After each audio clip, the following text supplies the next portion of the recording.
की एक रोचक कहानी अ लेटर टू गॉड के बारे में। यह बहुत मजेदार कहानी है। ये कहानी है किसान की जिसका नाम है लेंचो।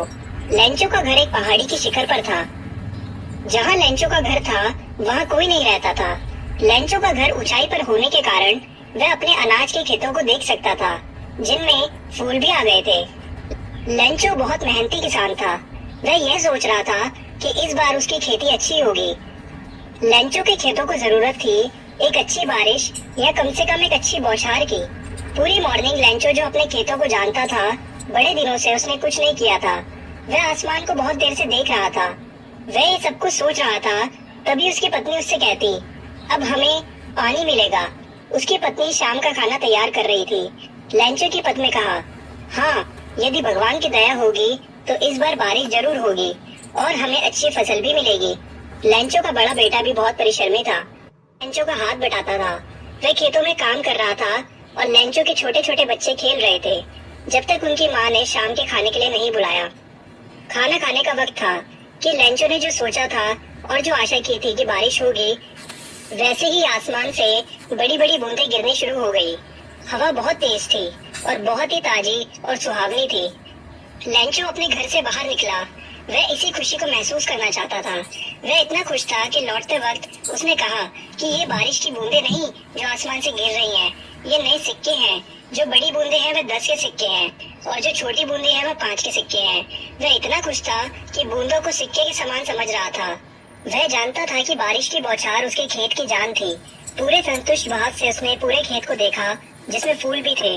अचानक तेजी से हवा चलने लगी और बड़े बड़े ओले पड़ना शुरू हो गए। उसके बड़े लड़के ने बाहर निकलकर देखा तो खेतों में ओले पड़े हुए थे। लेंचो दुखी होने लगा। ओला पड़ना थोड़ी देर बाद बंद हो जाएंगे, लेकिन ओले पड़ने बंद नहीं हुए।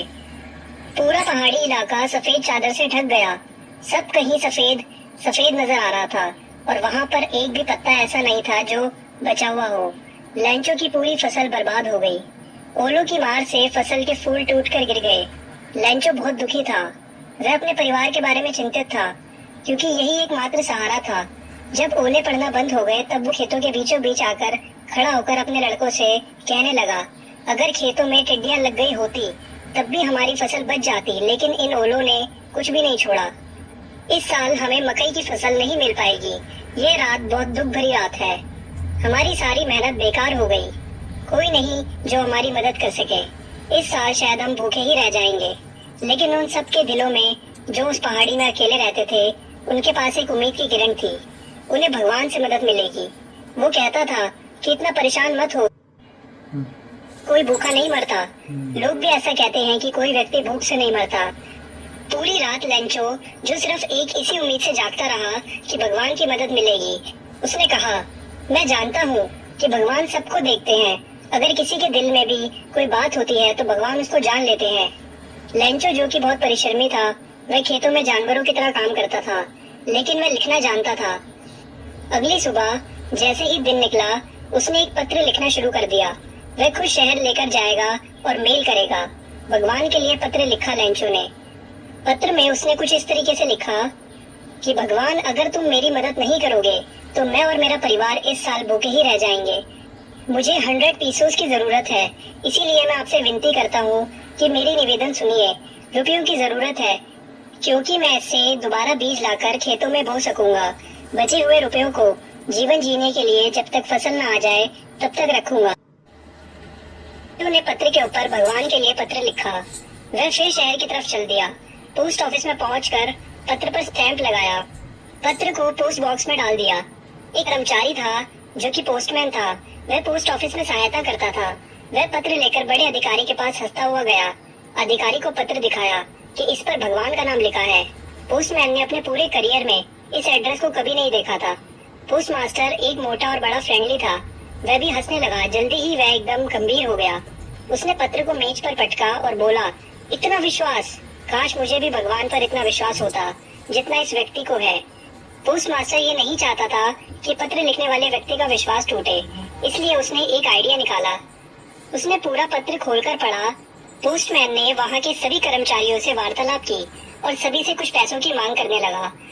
पोस्टमैन ने अपनी सैलरी का भी कुछ हिस्सा दिया। सभी कर्मचारियों ने थोड़े थोड़े रुपए दिए, लेकिन 100 पीस को इकट्ठा करना एक कठिन काम था, इसीलिए कुल मिलाकर 70 पीसों ही इकट्ठे हो पाए। उसने उन रुपयों को लिफाफे में डाला, फिर लेंचो का पता डाला। पोस्ट मास्टर ने लेटर पर साइन किया, लेकिन गॉड के नाम से। अगले संडे लेंचो पोस्ट ऑफिस जल्दी पहुंच गया और पूछने लगा क्या उसके लिए कोई पत्र आया है। वह पोस्ट मास्टर ही था जिसने लेंचो को पत्र दिया। जैसे ही लेंचो पोस्ट ऑफिस से बाहर निकला, पोस्ट मास्टर भी लेंचो को देख रहा था। लेंचो रुपयों को देखकर बहुत खुश ना हुआ। उसने रुपए गिने, लेकिन उनमें से कुछ कम थे। लेंचो ने सोचा कि भगवान कभी गलती नहीं कर सकते, उन्होंने पूरे रुपए ही भेजे होंगे। जल्दी ही लेंचो पोस्ट ऑफिस की खिड़की पर गया। उसने पेपर और इंक मांगी और वहाँ की मेज पर पत्र लिखना शुरू कर दिया। लेंचो अपनी आईब्रो को सिकोड़ते हुए पत्र लिख रहा था, क्योंकि वह इतना क्रोधित था कि उसके माथे पर गुस्से की रेखाएं दिखाई दे रही थी। पत्र लिखने के बाद वह खिड़की पर गया, स्टैम्प खरीदा और अपनी थूक से पत्र पर का मारकर चिपका दिया। लेंचो ने उस पत्र को पोस्ट ऑफिस बॉक्स में डाल दिया। लेंचो के जाने के बाद पोस्टमैन लेंचो का पत्र पढ़ रहा था। उसमें लिखा था, भगवान, मैंने आपसे जो रुपए मांगे थे उनमें से मुझे सिर्फ 70 पीसों ही मिले हैं। बाकी बचे हुए रुपए मुझे आप भेज दीजिए, क्योंकि मुझे उन रुपयों की भी बहुत जरूरत है। भगवान, इस बार आप मुझे बचे हुए रुपए डाक से मत भेजिएगा, क्योंकि यहाँ पर पोस्ट ऑफिस में काम करने वाले सभी कर्मचारी बदमाश हैं।